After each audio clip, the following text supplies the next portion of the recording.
On BYU basketball with Mark Pope, the Cougars are ready to hit the road on a journey of reinvention, looking to get back on the winning track and in prime position for the postseason. We're looking ahead with the head coach and his grad assistants on the staff next. This is BYU basketball with Mark Pope, presented by Siegfried and Jensen. And now, your host, the voice of the Cougars, Greg Wrubell. Well, good evening once again, Cougar Nation. We welcome you back inside spacious Studio C at the BYU Broadcasting Building in Provo, Utah for another edition of BYU Basketball with Mark Pope, your weekly hour-long look inside the BYU Hoops program. We are live. We're also on demand via the BYUtv app. For those watching live, we invite you to take part in our opinion polls via the Opine app. Get the app on your phone, then check out the side of your screen for poll questions throughout tonight's broadcast. Well, you can also take part of the show on social media using the hashtag #PopeShow. Coming up on tonight's show, we will look back at last week's set of home games for the Cougs. It was San Francisco and Gonzaga at the Marriott Center last week. We'll go inside the film room with assistant coach Nick Robinson. Deep Blue will tonight profile backcourt transfer Tejon Lucas. BYU basketball's GAs, the grad assistants, will join the program. That's Evan Troy and Brad Kitchen. And we'll look ahead to weekend road games at LMU and Pepperdine. But to get tonight's show on the road, let's bring on in the head coach of the Cougars. He is, of course, Mr. Mark Pope. Hey guys, how are you? What's up? Hello, Coach Pope. How are you? You all right? Good. Yes, I'm very good. Good. And now, the first and almost only thing I focus on each week you enter is do the sweats match. And lately that's been happening. Yeah. All right. The floor is yours. I'm so excited and I'm terrified because here's the thing is that there's no point in not addressing the elephant in the room. Let's be direct. We've lost 4 in a row, okay? It's so brutal. But I knew there was going to be a but. Or maybe an and. With every situation, you are looking for opportunity. Every situation in life gives us opportunity. And so I was thinking about the show yesterday, actually. I was sitting in the office. We were working on something else. And I was thinking about the show today. And I'm like, what opportunity is before us? To seize the moment. And so this is what I've got, okay? Okay. We have an opportunity to make Greg Wrubell absolutely terrified and hematu. This happens almost every week, but we're taking it to a new level. Because what I've done is I asked our GAs who are going to be on. Yes, Thank you, Ed. Oh, look at this. Thank you. Okay. He'll be coming back later. He'll be coming back later. This isn't his only appearance tonight. If the show makes it that far. You don't understand. I am so nervous right now. You think you're nervous? I am so nervous. Okay. He just brought in a mystery envelope. And, yes. Yeah. So what I had to do, Leanne's late night talk show person. She grew up in the business. Yeah, has some background there. So we're fans of these mean tweets. And so we thought, you see sweat? Yeah. It's happening. We thought, what better time? Maybe I'm not really a huge social media guy, so I don't know if there's been mean tweets all the time, but I'm like, there's got to be some mean tweets after losing 4 games. So we're going to read them. Wow. They've been printed out and they're in the envelope? So here's the deal. I told Evan, I told my 2 GAs who are coming on later to account for themselves. I said, I need you guys to scour the World Wide Web. Do we call it that anymore? Sure. To scour all of social media and find the most brutal, meanest tweets about me in that they could find. And you're going to read these? I have not seen them. Okay. Greg has not seen them. I've not seen them. And I'm going to tell you, the first one I'm totally disappointed with, actually. Let's hope we're doing better than that. You guys have seen this on, who does it? Jimmy Kimmel, maybe? So they have people come on and read the mean tweets about themselves. Yeah. Yes. So this is from Micah at LMass. Micah, am I legally allowed to say that? Sure, yeah. This one's soft. It says, maybe Pope isn't as great of a coach as we thought. I hope we're going to do better. That's not. It's kind of mean. Yeah. Ooh. Okay. This is better. This is from Blue Oyster DVP at Blue Oyster DVP. Yeah, by the way, before you read these handles, like just self-edit before you do that. But Oh, yeah. so far, yeah. I am, okay. yes. Pope, the at BYU coach, is a crybaby too. 4 straight losses, hashtag Provo. Fine. Okay. Ooh, this is getting better. Anya with 2 A's at BlackZag05. Mark Pope looks like a door-to-door salesman who's been on the road for too many years. Better? Okay. Wait! This is Cosmo for life. That can't be a real Cosmo, is it? Cosmo for life, All-American. I don't know what that means.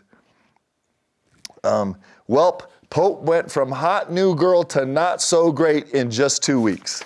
True, that's true. From dangerous, these are a little soft. I'm gonna crush the GAs when they get in here. There's got to be worse than this. Dangerous, All-American. We look like a lower level WCC team. Just embarrassing. Pope looks clueless. Okay, and the last one. These aren't really complimentary, you know. I think. I thought it would be like have more meat. All right, will you tell Ev and Brad they got one shot? When they come out here, they have to get a real one. These are like soft potatoes. I need a real tough one. And I don't understand this one. Yeah, Lee said, uh-oh. So this is from the Sock Gnome, All-American. And it says, unfortunately, Pope has fallen into Coach Klein territory. I hope he can find ... his way out. Waterboy. Oh, that's great. That's great. Okay, I like it. I'm actually disappointed. Oh. Sorry, guys. I thought we would have some real heat in here. So we're going to give those guys, they work fast. They'll work fast. Hopefully they get some good juice in here. There's also a possibility that people just still kind of like you. No, I guarantee you that there's something juicy out there. And so I'm actually super disappointed. They got to bring it. Now, I will say this, because I get, you give me this freedom in the first I minutes. do. I will say this, that... you want the hour, you've got the hour. No, I want 28 more seconds, 24. So as this is what I would like Cougar Nation to feel right now.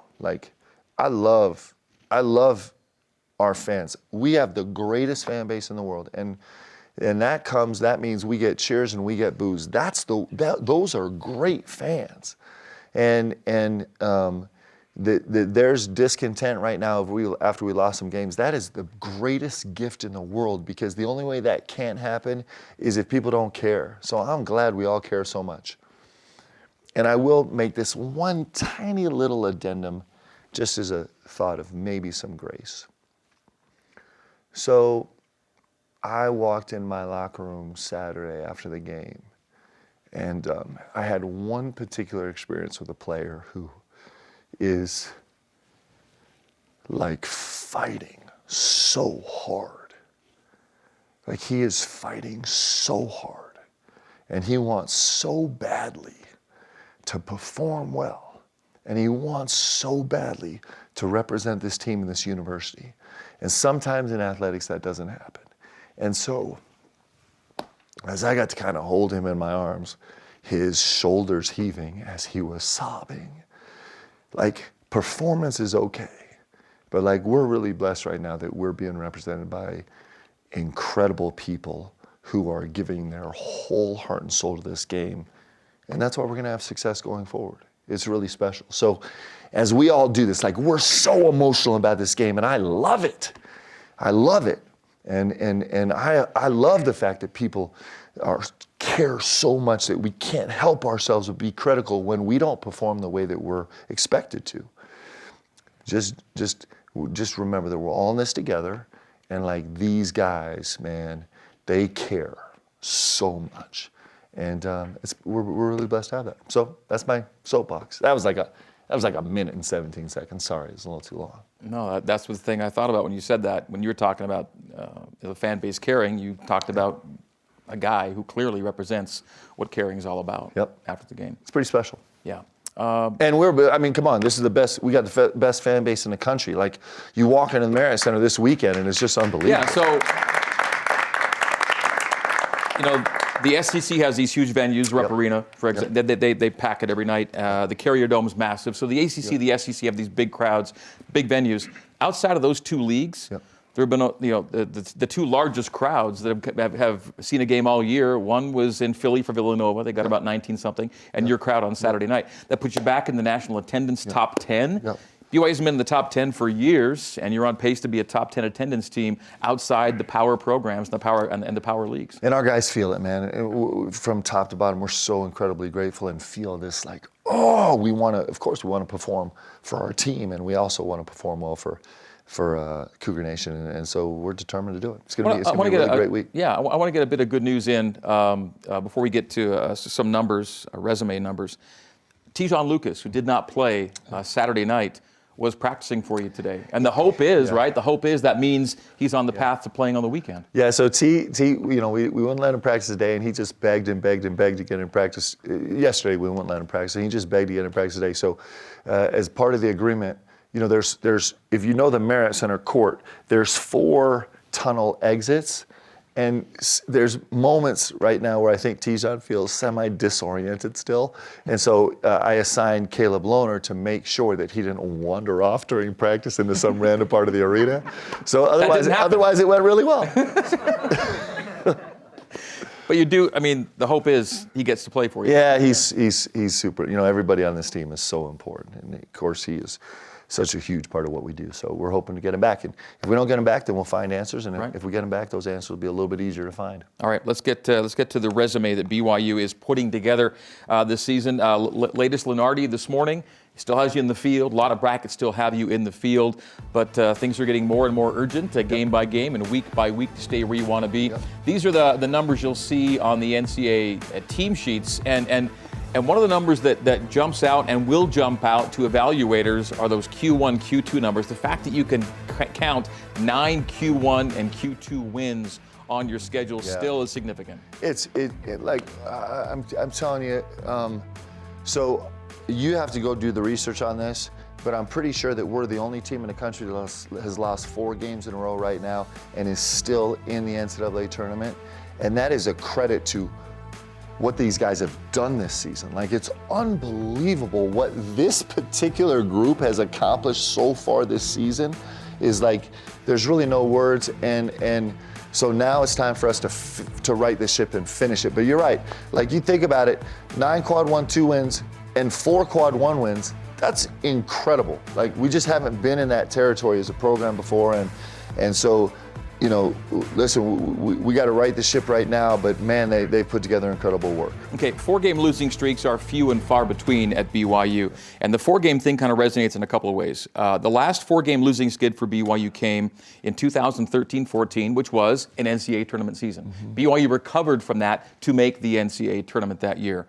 The team you played in the most recent NCAA tournament got into the postseason on a 4-game losing streak, and they turned it around at a really important time for them. So this is by no means the end of any kind of road. No, it's not. And the guys, our fate is still in our own hands, but it's not an easy road for us right now. It is a tough road. We play our next 3 games on the road, and we've already seen how tough it is to win on the road in this league, and so we have to go play great. And we know that, and that's actually super exciting for us. And the great thing about athletics, the reason why we all crowd into this arena, other than being together, is because when you walk in the gym, there's no guarantee of what's going to happen. It's not like going to the theater or going to a movie or going to a concert.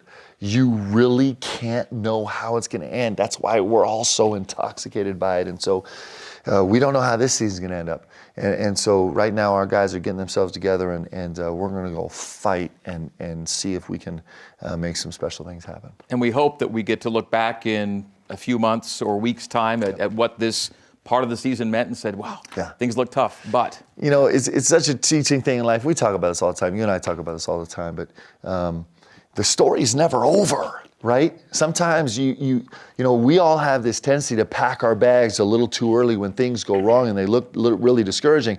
But when we look back, maybe we're going to say the key to our whole season was these 4 games. Like if we manage this right, we don't know. And a lot of that's up to us to write the rest of the story. So it's the great thing about seasons, and it's oh, come on, we just got to find a way. We got to find a way. We got to find a way to grind out a game on Thursday, and we can. This is a good team with really good players that commit to each other, and there's no guarantees, but we can do this. All right, moving on. With a pair of lineup changes last week, BYU's wing rotation underwent some modification. In this week's edition of The Film Room, Jerem Jordan sits down to discuss with assistant coach Nick Robinson.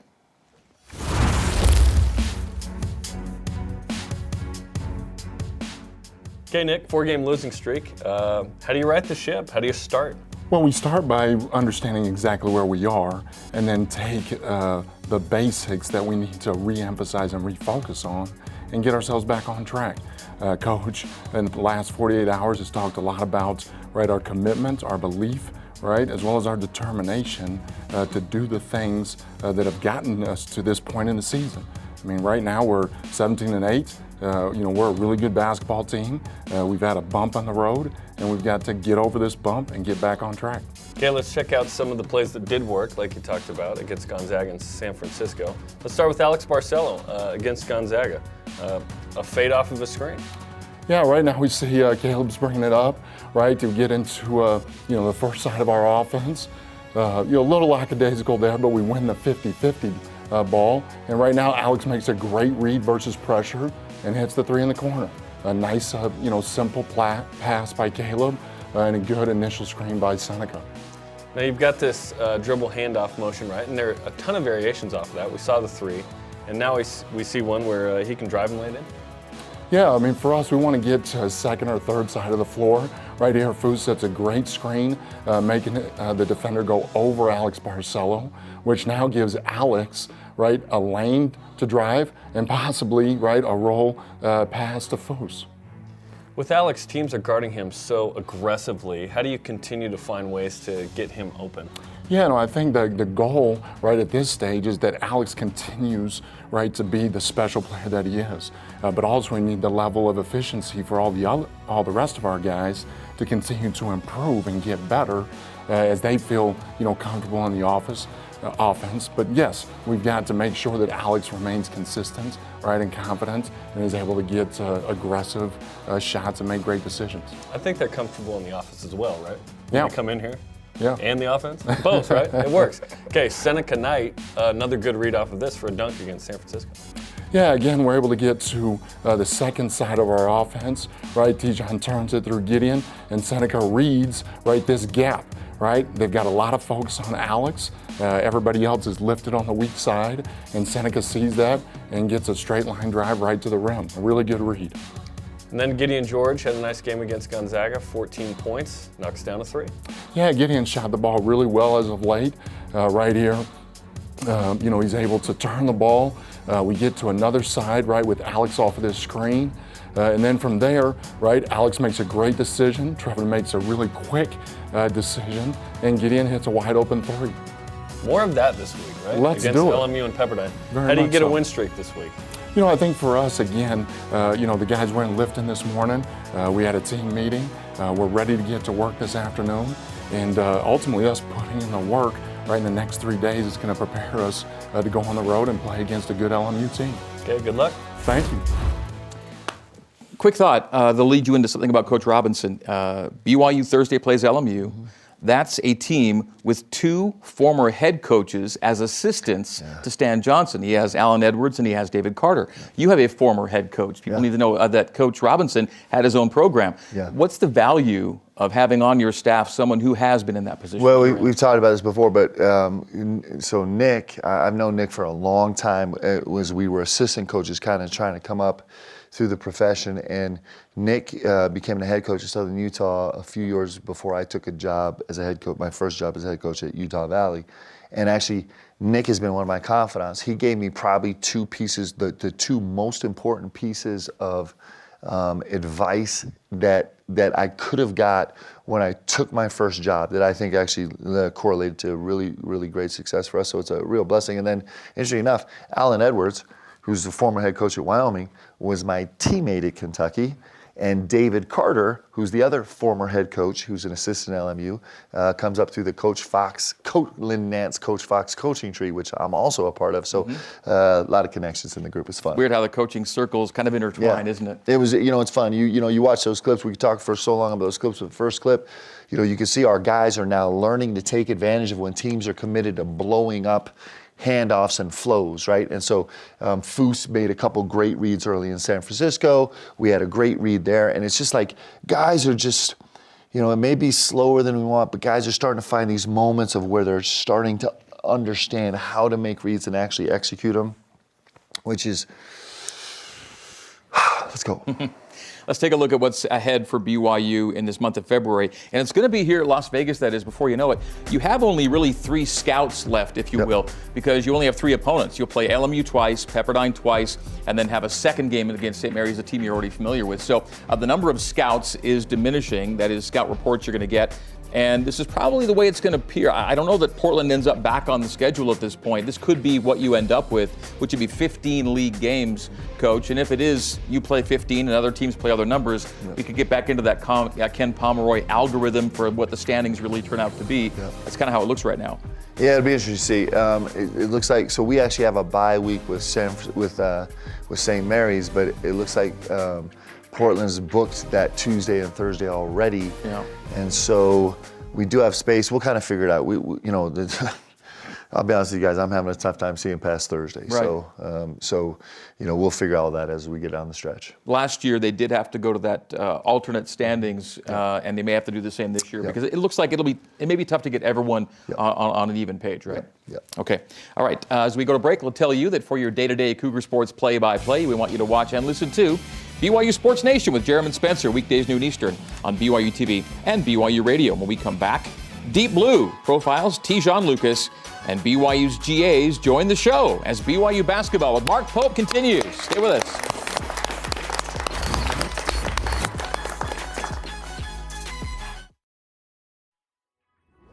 BYU basketball with Mark Pope is brought to you by Siegfried and Jensen, helping Utah families for over 30 years. And by Intermountain Healthcare, official medical provider for BYU Athletics. Welcome back to Studio C here in Provo. Well, more than 5 years ago, BYU visited the United Center in Chicago to take on Illinois. On the Illinois bench that night was a player whose college career was just beginning, and it would take him from Champaign, home to Wisconsin, and then farther west to Provo, where Tijon Lucas now concludes his collegiate experience with the Cougars. Here now, Deep Blue on Tijon Lucas, presented by Brady Industries. Honestly better. Well, Milwaukee has a number of distinctions that we're not necessarily proud of. It's for several years been known as the most segregated city in America. 3 out of the last 4 years, it's been listed as the worst place for African-American children. So when you look at the educational rates, you look at crime, you look at employment rates, things of that nature, it's a tough, tough place to grow up. This neighborhood center was built to support kids in the neighborhood, give them an outlet, keep them out of trouble.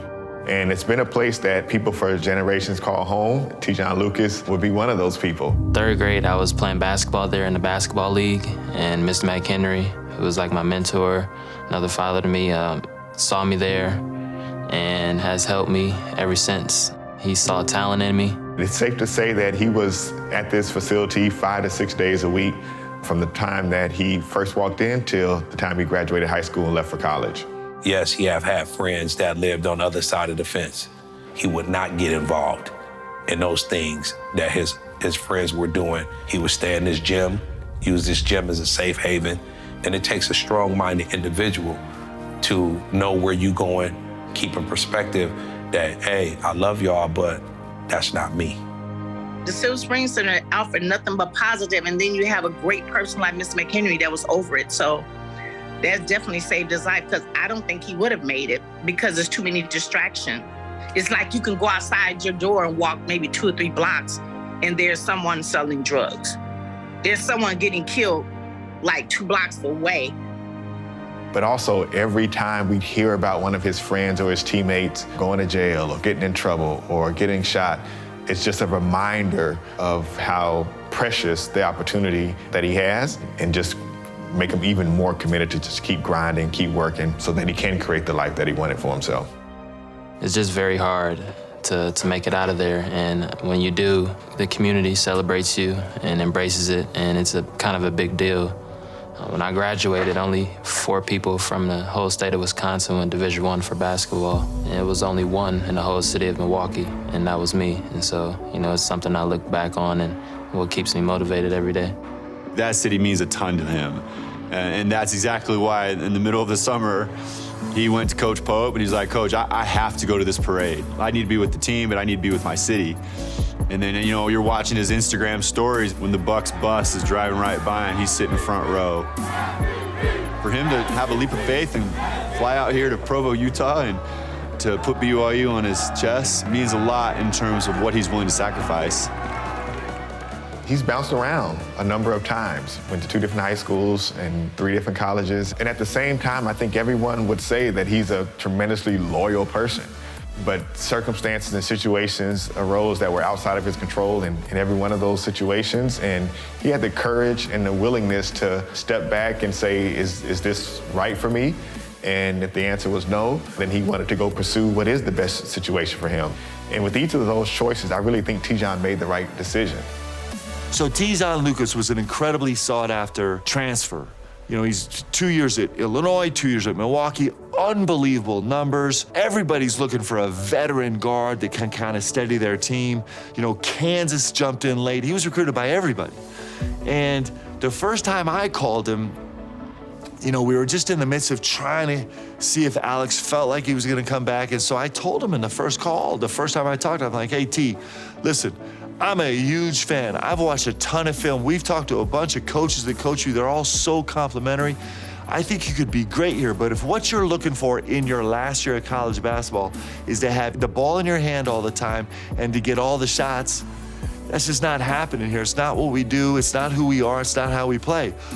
Fully 100% expecting that I was just going to hear him hang up the phone. At the end of the day, like I've said, every stop, it wasn't about me having the ball in my hand 40 minutes. I've done that, had the ball in my hand for 10 minutes, 5 minutes, and watching the NCAA tournament and teams over the years, I figured that the most important thing was winning. And so I told Coach, like, hey, if it's the right fit, I'm willing to look into it more, and I wanted to see how you guys can help me develop as a person and a player, and ultimately, BYU had the best plan for me at the end of the day. Basketball has taught him to be humble, to be patient, to care about other people's feelings. There's no I in team. He got that it factor in him. He got that type of charisma about him that it brings out the best in everybody, and it changes people who don't believe in themselves. He'll make you a believer. That's what makes him so special. I'm a product of my environment wherever I am. I've learned at Illinois, at Milwaukee, and now at BYU, to embrace relationships and help give back and help others be successful in life. And that's something I want to be able to do at the end of the road when the ball stops bouncing. And that's start my own community center. So I want to be able to help those who help me, and then also help those who don't necessarily see the light at the end of the tunnel. And I want to be known for somebody that, gave it its all and was somebody about the people and not just about himself. And so I hope my game and my actions reflect that. So how fortunate do you feel to have had this time with Tejon? Yeah, he just is, talk about a winner and a joyful spirit and like a great competitor. And it's so fun to see Mr. McHenry. So, when I talked to Tejon, then my next call was to Miss Marie, and she just was merciless. She was just going right at me. She's so fantastic. And then talking to Tejon, I was like, Tejon, who else do I need to talk to? And he's like, well, you have to talk to Mr. McHenry. And this is, you talk about a minister to young men. What Coach McHenry means to Tijon. He can go on for hours about how the impact he had on his life. So that tight-knit circle, Shanta and Grandma, like it's just is a really special small circle of great people that we're blessed to have at BYU. Now, Tijon hasn't gotten to an NCAA tournament yet, has he? I don't believe so. So that would be a special thing. I mean, for everyone it is, but it'd be great to have him finish off his career that way. We got to here get there. at BYU. Yep. All right. Well, to run a college basketball team, it takes a village, or at least a good staff of not only coaches and managers, but also a pair of key graduate assistants. Tonight, we bring back into Studio C former Cougar hoopster and GA for player relations, Evan Troy, and former UVU hoopster and GA for operations, Brad Kitchen. Bring him on out.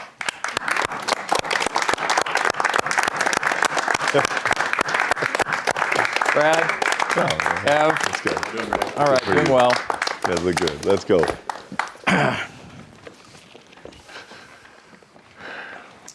Now, all right, Coach, take it away. Well, I mean, what, the shoes. Can we get some? These are the Happiness ones by Trey. Okay. Are those are like he designed them, did the whole thing? So I gave him a little bit of inspiration. They're shoes from my mission. So both the right foot is Mozambique, where I served, and then left foot Swaziland. That's so fire. On the back, you can't really see me. I'll just get up real quick so this guy can see him. So on the back, there's the flag. Lift your foot up a little bit. There we go. Yeah, no, you're good. With Jordan Nice. jumping through them. So. Bro, those are so fire. So yeah, shout out to Trey. All right. Happiness. You look amazing. And what do we got going on here? Got Rooted in Peace dunks from StockX from my wife who's here. Shout out to Julia. Oh, do you want to introduce your wife? Come on, give her a shout out. That's Julia Madsen right there. Married since January 8th of last year. So all right, let's go.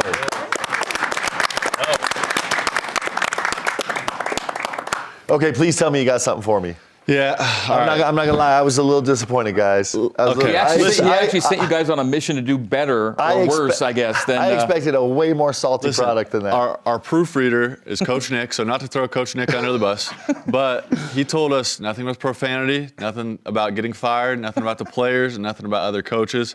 So that kind of limits, what we're talking about here. So you're saying there were tens of thousands of those? Yes, there's plenty of those that to choose he had from. to sift through just to get to those lukewarm ones. I'll break the one rule from Coach Nick about getting fired. So I'll talk about that. Thank goodness it was that one that you're breaking. Not all the right. profanity Wait, one. let me read it though. I want to read it. Okay. I want to read it. I'm so excited about this. Middle three right there. Oh, we got three. Yeah, from the same guy. Same guy. Okay, is it Earl the Outlaw Carr? Earl the Outlaw. Okay. These are courtesy of the great Earl the Outlaw Carr. I am to the point I want Pope, capital F-I-R-E-D. I want Pope fired and hire a coach who knows how to really coach and win games. And then, so this is every 2 minutes. Like he just couldn't take it. And I love the passion. I love that people care so much. I'm beginning to wonder if Pope is the right coach to lead BYU into the power conference of the Big 12.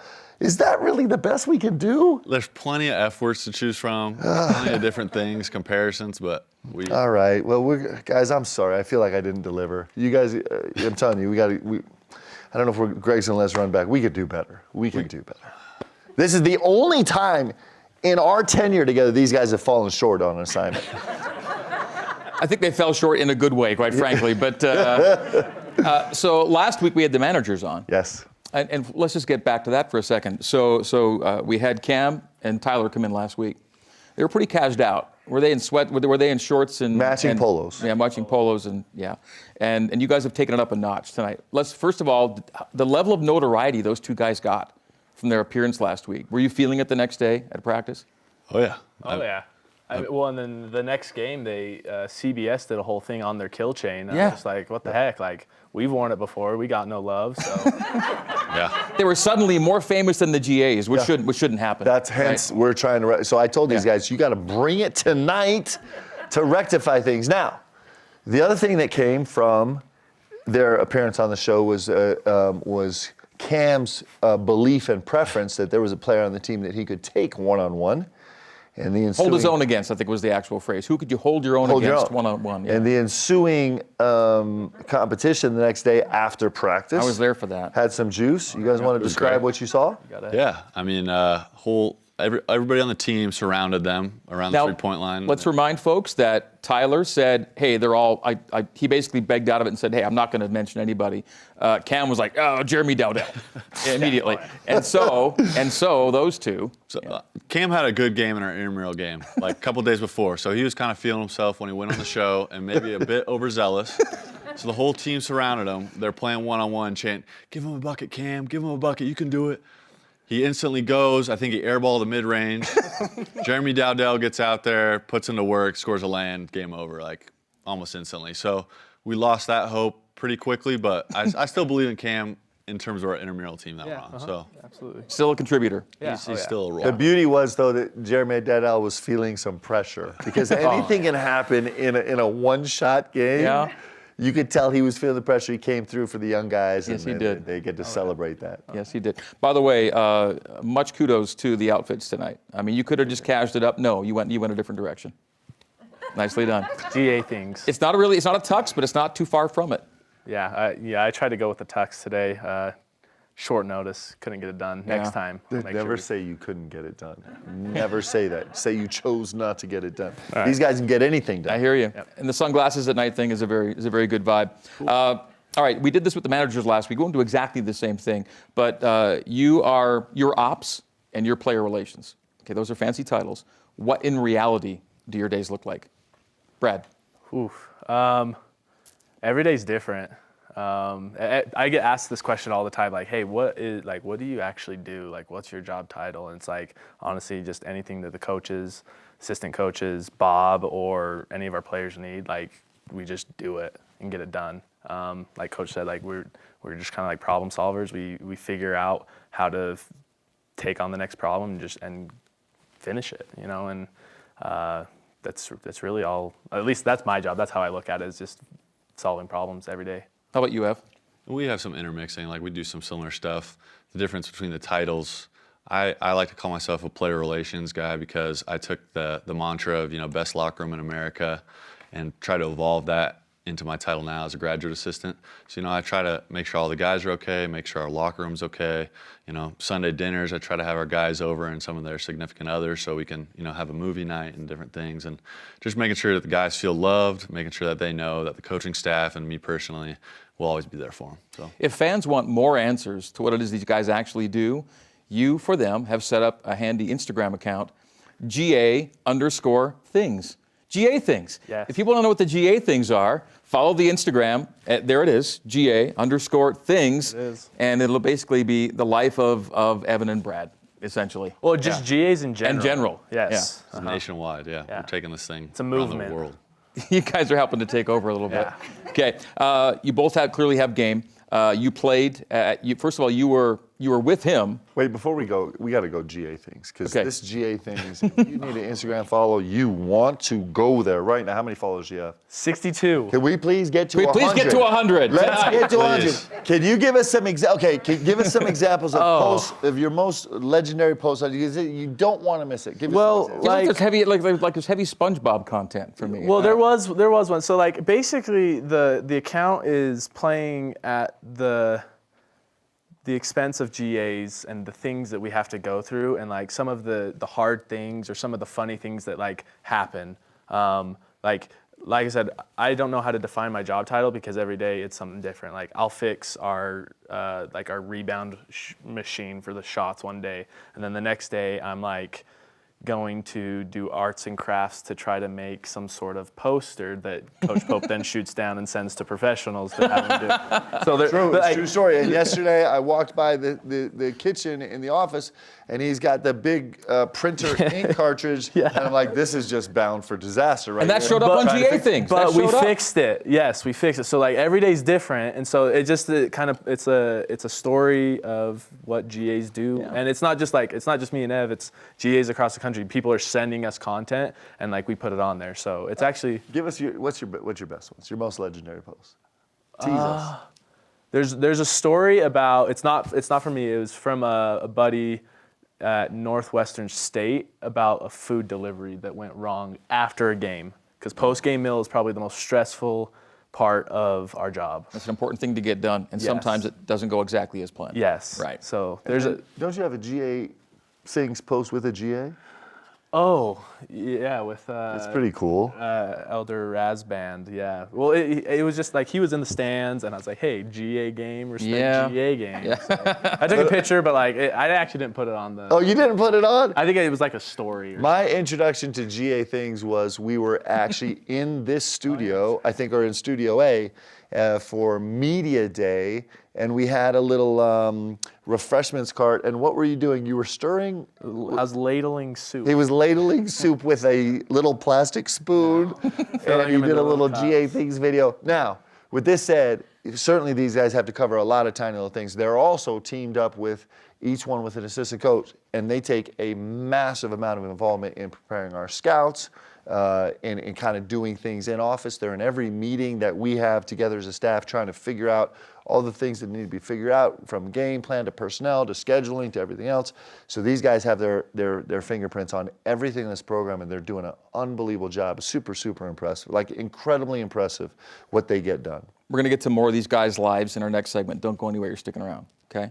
On the latest Deep Blue podcast, Jerem Jordan talks with Olympian Ed Eyestone about growing up in Ogden, running for a living, going from runner to broadcaster, and how coaching the Cougs to national championships has come about. Listen to it on the BYU radio app or where podcasts are found. When we come back, we'll do a little social media Q&A and more about the GAs. Brad Nev as we continue on BYU basketball with Mark Pope. Stick with us.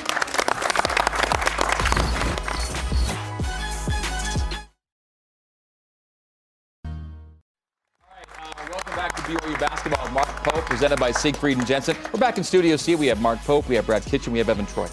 All right, time for Q&A. It's presented by Smith's, fresh for everyone. We go to social media for this. Question for Coach. What improvements have you seen out of the team this week so far in practice? Yeah, so I do feel like we're on our mantra right now is to make plays for each other. You know, we shot in the last 4 games, we shot under 40% from the field and under 30% from the three-point line, and some of that is due to us not working hard enough to earn great shots for each other. And the guys have really taken that upon themselves to do a better job, and that happens in 100 different ways, which we don't have time to go into. But if there's anything that has been the heart of kind of where our guys' focus has been, it's been that. Okay, next question. At this point in the season, how much do you tweak scheme versus tweak personnel in order to get improvements? What's the answer to that? Yeah. Oh, yeah. Oh, I was hoping someone had the answer. We're trying to do both. And it is a combination of both. Everything's, I can't say cocktail on this show. Everything is I can't say mixed. It's an amalgamation. It's a stew. There is a stew. There we go. It's very artistic. Like, it's artistic. I mean, it is.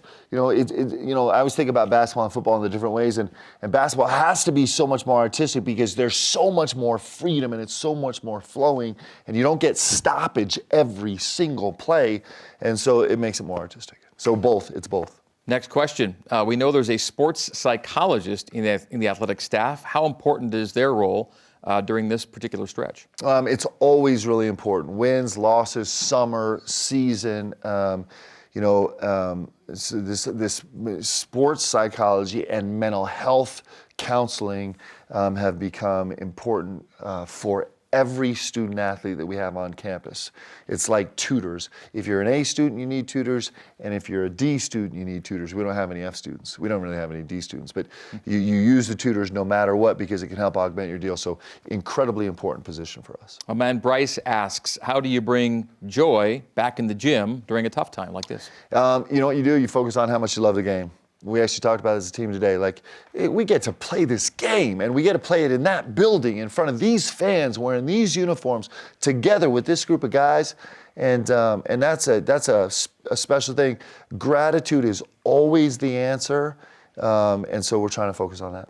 Okay, we have GA's Brad and Evan with us. Question from our man Hema for Evan. What's your favorite funny memory as a player? Ooh, tough one. I mean, there's some in the locker room that you can't really talk about. There's some funny moments there, but I think just like going out to team meals and different things and going on the road, those were my best memories as a player, spending time with my boys, and especially winning obviously helps a lot, but those were my favorite memories, was just road trip, beating 2 teams, and getting to ride the plane back and party it all night long. We had a great moment today in practice. You want to share that? You can share names. Great moment in practice. It involves Spencer Johnson and Coach Nick Robinson. Wow. Yeah, man, I'm throwing Coach Nick under the bus today. Wow. And that's my scout partner, like he was talking about. So this is great. Yeah, Spencer hit him with the little hee. Magic Johnson, pass fake. Coach Nick went spinning around in circles and didn't know where the ball was while Spencer was just laying it up right behind him. Gideon George went absolutely crazy, laughing his butt off, and that was a good moment. Okay. Taking us into break. Good stuff. Coming up next, we'll preview this week's slate of games when BYU basketball with Mark Pope continues. Stay with us.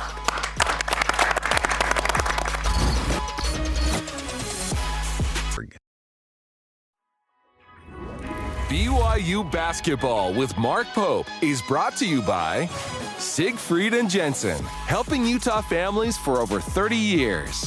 Smith's, fresh for everyone. And by Cascade Collision Repair, serious about perfection. All right, so welcome back to BYU basketball with Mark Pope. Here's our game day broadcast schedule for this week. 2 games on tap. We start at LMU on Thursday. Pre-game show, 8 o'clock Mountain, 10 o'clock Eastern on the BYU radio. We have radio and ESPNU for the TV, and then post-game coverage on the radio right afterward. We go to Saturday up the road to Malibu. BYU at Pepperdine starts an hour earlier, 7 o'clock Mountain, 9 o'clock Eastern for the pregame, the game on radio and CBS Sports Network for your sinking pleasure, and then post-game on the radio as well. So, LMU has a special place in Evan Troy's heart for a couple of reasons. What would reason number 1 be? I think senior year, hitting the Back up. Okay. Go back to 2 years before that. My sophomore year and 1 layup. Clanked the free throw, but that was my first basket as a Coug. First basket as a BYU Cougar came at LMU 4 years ago. Yeah. 2018. And then 2 years later, you already kind of referenced it. This is a night, it's a record-setting night for BYU. The Cougs were sitting at 17 threes. Right. The record's going to be 18. And who makes the 18th three? Our boy, Evan Troy. So shot. Right there. Three-pointer number 18 on the night, setting the new BYU record. And both these games for you, first bucket and record-setting bucket, come on that floor. So it's a good vibe, a good karma place, Special right? place in my heart for sure. That awesome? That is cool. Brad, you were a UVU hoopster. Yes. First collegiate bucket for you. It was against Westminster, and it was a layup. It was 1 for 1. Led the country for about a day in field goal percentage. So. And points per possession, probably close, right? Yeah, well, I mean 2. Yeah, I don't know if someone hit a 3, then. And it bears noting these guys clearly had they had game, right? Oh, they're not just helping the program. They are guys that can put it on the floor and do it that way. They're so important to everything we do, and their understanding of the game is really profound, right? So.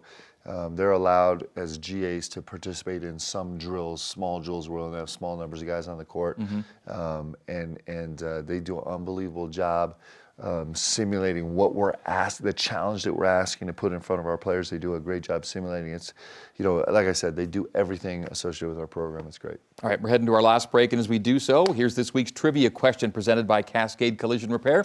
Serious about perfection. Fousseyni Traore. Fous is 4 rebounds away from becoming the 5th BYU freshman with 200 or more rebounds. Who is BYU's all-time freshman rebounding leader? That's our question. The answer next. Stick with us.